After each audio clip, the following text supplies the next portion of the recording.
For the offset torso throw, you're gonna have your back leg slightly further back than the front leg.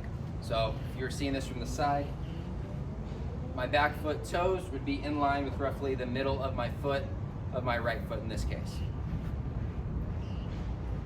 From here, I'm gonna be about shoulder width apart, maybe a little bit closer. I wanna make sure my toes are facing square, straight ahead towards my target.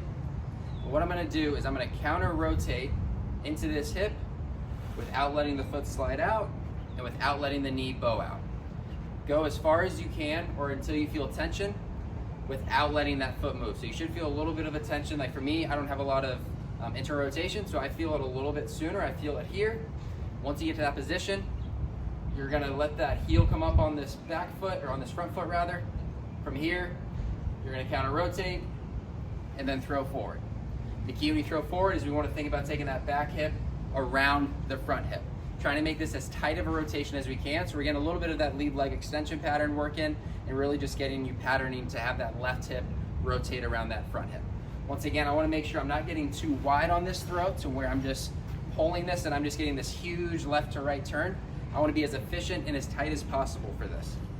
So when I'm here, I wanna think about taking this left hip forward and that right hip is pulling back. So it's a really tight turn that should allow me to accelerate the ball out front a little bit easier. This is what it'll look like at full speed. Show that one more time. Be nice and loose with the upper body. Okay? Once again, we want to be loose with the upper body, and we want to really focus on loading in that left hip and then tightly rotating that left hip around the front hip.